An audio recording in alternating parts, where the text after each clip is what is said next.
عليكم ورحمة الله تعالى وبركاته وصلاة وسلاما دائمين متلازمين على حبيب الله محمد صلى الله عليه وسلم خاتم النبيين ولا نبي بعده. أيها المستمعون الكرام،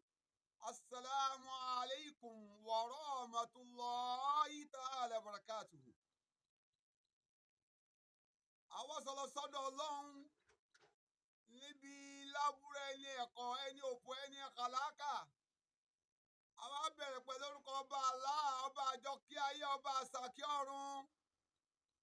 ọba tí kú ò lè pa, ọba tí ń fi kú pa kú. Allahu Akbar. Ẹgbẹ́ àárín yẹyẹ dáadáa, ọba tí ṣe kí ni o, ọba tí ń fi ikú pa ikú. Ìyẹn ni pé kúlù bismillahir rahmanir rahim. Kúlù nafsin sa'iqatul maut. Ọlọ́run sọ fún sẹ́ńlá Nábì wa Muhammad sallallahu alayhi wa sallam, gbogbo ẹ̀mí kọ̀ọ̀kan náà ní ọ̀tọ̀ kú wò. Làbí sọ pé ọba tí ń fi ikú pa ikú. Yẹn pé àsàrà ìlú tí ń pa ẹnì kọ̀ọ̀kan tọ́lọ́run ránṣẹ́ ní kọ̀ọ̀kan láti wá gbẹ̀mí wa. Ọlọ́run ó fi ikú pa òun náà níjọ́ gbẹ̀ǹdàlẹ̀ kìyàmọ̀ pé ìrẹ́ àsàrà ìlú bí oró kú ṣe jẹ́ leléyìí o. Àwọn àtọrọ ìkẹ́ àti ìgẹ̀ fún sẹ́lá Ànábì wa Muhammad sallallahu alayhi wa sallam àti gbogbo àwọn sàhábà kiram àti gbogbo àwọn tó dólórí kẹ́límà la ilaha illallah Muhammadu Rasulullah sallallahu alayhi wa sallam. Kí ọba Allah kí ọmọ yọ ọwọ́ ọ̀kẹ́rẹ́ kúrò ní ara ẹnì kọ̀ọ̀kan wa. Mo kí ẹ̀yin bàbá mi, ẹ̀yin màmá mi, gbogbo ẹ̀yin olólùfẹ́ Ọlọ́run tẹ́ nífẹ̀ẹ́ wa, tẹ́ ń bá wa ṣe àwọn fídíò sí wa yìí káàkiri àgbáńlá ayé. Tẹ́lẹ̀ tó jókòó tẹ́ tún lè wo àwọn fídíò clips yìí náà lórí ìkànnì Imàm Oluwakemi TV. Ọba Allah subhanahu wa ta'ala tó lẹ̀sẹ̀ dáadáa lọ́dọ̀. Ọba àsẹ̀yìn ní ẹ̀sẹ̀ rẹ̀ kọ́lọ́nkọ́ mọ́dún yín ládàá rẹ̀. Àkọ́rí ìwáàsí mi ni pé gbogbo ẹ̀mí ní ọ̀tọ̀ kú wò. Olówó tó ń gbọ́ mi àbí tó ń wò mí, àbí gbogbo àwọn tí wọ́n ń pè ní ọ̀jọ̀kùlú, àbí gbogbo àwọn tá ń pera wa ní àfáà àbí imams, àbí àwọn tá ń pera ní sheikh àbí shuyukh. Kò sẹ́ni tí ò ní tọ́kú o. Wàláhì gbogbo ẹ̀mí ní ọ̀tọ̀ kú o. Àdéhùn Ọlọ́run ni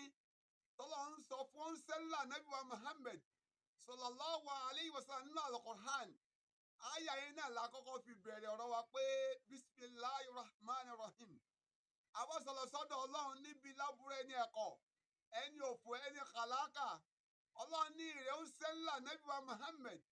sallallahu alayhi wa sallam sọ fún àlímọ̀ rẹ̀ pé kullu nafsin sa'iqatul maut. Gbogbo ẹ̀mí kọ̀ọ̀kan náà ní ọ̀tọ̀ kú wò. Fọ́tò yìí tẹ́ fi ránṣẹ́ sí wa lórí platform yìí tá ń wò yìí, àsìkò tí wọ́n ló dé. Yorùbá máa ń pòwe kan pé wọ́n jẹ́ àbí ká sọ pé wọ́n ń sọ̀rọ̀ kan pé òkú ń sunkún òkú, àkàrà sí kéde ó ń sunkún ara wọn. Bí ẹ ṣe pósì sí àwọn bàbá wa yàbí táwọn ìyá wa pé àkú léde o, bẹ́ẹ̀ náà wọ́n á ṣe kẹ́ni kọ̀ọ̀kan tàwa náà. Ìrẹ́ ọmọ ìyá mi, ní ọjọ́ kan wọ́n ń gbé òkú méjì kan lọ láyé Ànábì wa Muhammad sallallahu alayhi wa sallam. Bí ẹ ṣe ń gbókù alákọ̀ọ́kọ́ lọ, Ànábì sọ fún pé ẹjẹ́ yòǹbó Ànábì ibi tá wa sallallahu alayhi wa sallam. Ó ní wájà bá ti. Wọ́n tún gbókù kejì náà kọjá lọ, ó ní wájà bá ti. Àwọn sàhábà kiram wọ́n wá béèrè lọ́wọ́ ó ń sẹ́lá Ànábì wa Muhammad sallallahu alayhi wa sallam pé ya Rasulullah, àpèrè òdíṣẹ́ Ọlọ́run ọ̀sán gbólóhùn méjì kan ó sì papọ̀ mọ́ra wọn ṣùgbọ́n túmọ̀ rẹ̀ ò yé wa ya Rasulullah, àpèrè òdíṣẹ́ Ọlọ́run. Ànábì wa Muhammad sallallahu alayhi wa sallam wọ́n dàbí pé ìtumọ̀ gbólóhùn àkọ́kọ́ tí mo pè àti kejì mo pè ó jọra wọn ní pípè lẹ́nu ni, ṣùgbọ́n ṣe kí ni o, ìtumọ̀ wọn yàtọ̀ síra wọn. Olókùn àkọ́ tí wọ́n ń gbé lọ yẹn, ó lẹ́ni yẹn jẹ́ ẹni bú ni. Ó ní wájà bá ti iná Ọlọ́run ṣe kí ni o, ó ti di ọ̀ràn yẹn fúnra ẹni bẹ́ẹ̀, iná Ọlọ́run ni ọwọ́ ìjọ ń gbé ìdàlẹ̀ kìyàmọ̀. Wọ́n rò pé tí wọ́n ń gbé lọ tí mo ní wájà bá ti ẹni yẹn dáadáa ní fìgbésí ayé rẹ̀ ṣe. Irú àwọn bàbá wa tẹ pósì wọn yìí, irú àwọn ìyá tẹ́ ń fọ́nà gbogbo gbèsè ayé wọn tá a mọ̀ orí dáadáa la mọ̀ lé lórí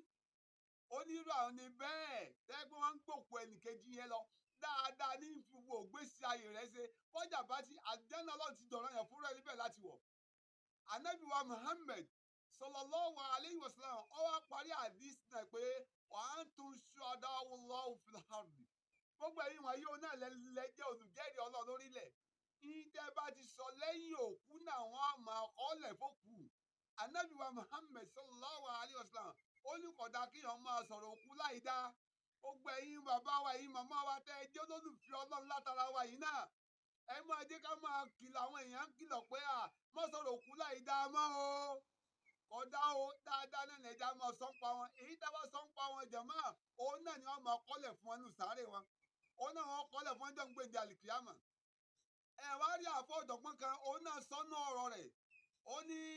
bismillahir rahmanir rahim ó ní wa in kana khayran fa khayra jasa wa in kana sharra fa sara jasa ẹ rí i pé ọ̀rọ̀ yìí ọ̀rọ̀ tó Allahu Akbar Allahu Akbar ọ̀rọ̀ tó milẹ̀ ní o bó ṣe jẹ́ ilé orin méjì yìí ọ̀rọ̀ tó ní rẹ̀ ni ó ní wa in kana khayran ó ní gbogbo ẹnikẹ́ni tẹ́gbẹ́ dáadáa ní ìfìgbésí ayé rẹ̀ ṣe fa khayra jasa dáadáa ní ẹni ọjà tiẹ̀ o ìrẹ́ ìwọ́ tó yẹ kírun tó o bá kú tẹ́kun ẹ fi ròyìn tiẹ̀ náà ìwọ́ tó yẹ gbààwẹ̀ Ramadan tó o bá kú tẹ́kun ẹ fi ròyìn tiẹ̀ náà ìwọ́ tó yẹ yọ sàkánú owó rẹ tó o bá kú tẹ́kun ẹ fi ròyìn tiẹ̀ náà ìwọ́ tó pé òní dáadáa kan tó ń ṣe ládùúgbò tó o bá kú tẹ́kun ẹ fi ròyìn rẹ ìwọ́ tó pé òní dáadáa kan tó ń ṣe nínú mọ́ṣáláṣí tó ti ń kírun tó o bá kú tẹ́kun ẹ fi ròyìn rẹ ìwọ́ tó pé òní dáadáa kan tó ń sọ́dọ̀ àwọn mọ̀lẹ́bí rẹ tó o bá kú tẹ́kun ẹ fi ròyìn rẹ o wọ́n dà pé tí bá jẹ́ olùṣe dáadáa fa khayra jasa dáadáa náà ni ọ jẹ́ pé rẹ̀ lọ́dọ̀ ọlọ́jọ́ gbèdé àlìkíyàmà tọwọ́ ìwọ̀nù sáré àlejò téèyàn òrírí munkar wa nakir wọ́n jọ sóhun ti pé mọ rọ́bùkà tálọ́wọ́n ọba rẹ ìwọ tó ò kírun gbígbó lòun lọ fẹ́ wí lọ́dọ̀ lọ fẹ́ rí fún àwọn màláìkà pé èsì wọn fẹ́ pọ̀ léléyìí ọ̀rọ̀ pé wàyín kánà ṣọ́ra fàṣàrà jásà ẹ wá rí ẹni tó bá jẹ́ pé olùṣe láburú bá ní jàmá gbogbo tí ó máa jẹ́ pin rẹ̀ náà ní kí ni o òun náà ní láburú wọn ní kọ́ dáadáa lẹ̀ fún ẹ̀yin ọmọ ìyá mi tẹ́ ń wò mí tẹ́ ń gbọ́ mi ẹ dàpọ̀ ẹja máa ṣe dáadáa kò sẹ́nìkan tí ó kọjá lórí ilẹ̀ alàyè yìí tí ò ní ìbomọ́lẹ̀ ìjọ kan ọjọ́ tá a fẹ́ jẹ tó ń jẹ ò ní ṣe jẹ mọ́ ọjọ́ tá a fẹ́ wọṣọ táṣọ ò ní ṣe wọ̀ mọ́ ọjọ́ tá a fẹ́ rìn tí ò ní ṣe rìn mọ́ ọjọ́ tá a fẹ́ gbọ́dọ̀ mo fẹ́ lọ tí tójú ò ní ṣe lọ mọ́ ọjọ́ kan ń bọ̀ wá fún mi o ó ń bọ̀ àfẹ́yìn náà ẹja ṣe dáadáa o ẹja ń bẹ́ sí ọlọ́run ẹja ń mú lọ́kùnkúndùn ẹja ń mú dáadáa o kullu nafsin sa'iqatul maut póòsì tí wọ́n póòsì fọ́tò tí wọ́n póòsì sí wa yìí àbí information tí wọ́n póòsì sí wa yìí jẹ́ mọ́ tí wọ́n ti tán nìyẹn o tàwọn ti gbọ́dọ̀ kú tí wọ́n nìyẹn o ìdí wá sí láyé náà wọ́n á mọ̀ ọ̀rọ̀ ìfọ́lọ́njọ́ ń gbé dàlì kìámà ẹ̀yin ọmọ àyà mi ẹ jẹ́ ká ṣe dáadáa ẹ jẹ́ ká ṣe dáadáa dọ̀wọ́ ẹnì kọ̀ọ̀kan wa ẹ jẹ́ ká náà gbìyànjú ká máa palẹ̀ máa lù ká máa tiwa náà ẹ jẹ́ á máa pamọ́ díẹ̀díẹ̀ ẹ jẹ́ á kó ń di ààbò sí ẹ jẹ́ á kó ń bi ìrégbè ẹ jẹ́ á kó ń bi ìranù ẹ jẹ́ á mú tẹ́sí ọlọ́run ẹ jẹ́ á ṣe dáadáa ọba Allah subhanahu wa ta'ala ọlọ́run dákun mọ́sá ìsàmójúkúrò fẹ́ni kọ̀ọ̀kan wa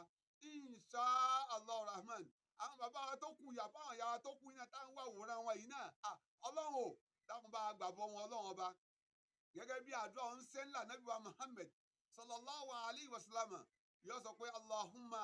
ikfir lahum walahum warhamhum àdúrà tí máa ṣe fọ́pọ̀lọpọ̀ àwọn òkú ọ̀run náà nìyẹn àwọn náà wá sọ pé Rabbana ikfir lana wa li ikhwanina alladhina sabaquna bil iman wa la taj'al fi qulubina ghillan lilladhina amanu Rabbana innaka ra'ufur rahim àyá Al-Qur'an lélẹ́yìí o àyá Al-Qur'an náà ni wọ́n máa ṣe fáwọn òkú ọ̀nà pé Rabbana ikfir lana wa li ikhwanina pé ọlọ́run ọba ìwọ lọ́ba tí a lè dojúkọ ìwọ lọ́ba tá a lè gba àlẹ́ lòmíì kankan mọ́ Rabbana olúwa wa ikfir lana Rabbana ikfir lana wa li ikhwanina gbogbo àwọn ọmọ ìyá wa tó ti kú gbogbo àwọn tó kù tẹ̀ ń post fọ́tò wọn náà ọmọ ìyá wa náà wọ́n ṣe àtọkùnrin wọn àtobìnrin wọn àtọmẹ́kì àtàgbọ́lágbá ọmọ ìyá wa náà wọ́n ṣe ikfir lana wa li ikhwanina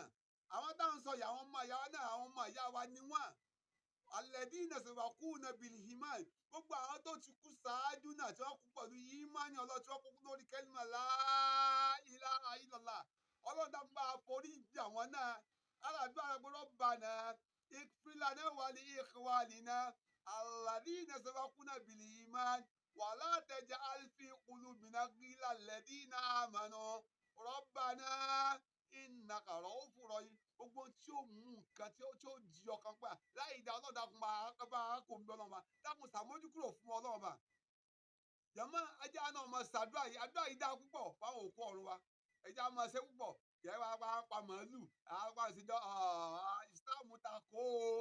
ìsìláàmù takò ẹ̀mẹ́jà sí mọ́tà àti ìsọ̀npa sàárà fòkù ṣíṣe èyí tá a sọ ni pé gbogbo ẹ̀mí kọ̀ọ̀kan ní òtọ̀ kú wò ẹ̀mẹ́jà tún yà lọ bomi pẹ̀lú ògo tọlọ́run ọba Allah subhanahu wa ta'ala gbogbo àwọn tí wọ́n pọ̀ kàkà kú lọ́ba yìí Ọlọ́run dákun máa foríjì wọn lọ́ba àwọn tó ti bọ́ sálì kìámà dákun máa gbàgbọ́ wọn lọ́ba àwọn tó fẹ́ sínú sáré báyìí àlejò tí wọ́n bá pàdé Ọlọ́run dákun yárọ́bì sí wọ́n ní ọ̀rẹ́ ara wọn Ọlọ́run ọba inshallah àwọn ẹ̀ta wa ń sọ̀rọ̀ àtẹ̀yìn náà tẹ̀ ń wò wá náà ọba Allah subhanahu wa ta'ala dákun jẹ́ mi tẹ̀lé kọ̀ọ̀kan wa náà wù foríjì wa pa ìsíwájú Ọlọ́run ọba inshallah bẹ́ẹ̀ sẹ́ àwọn fídíò yìí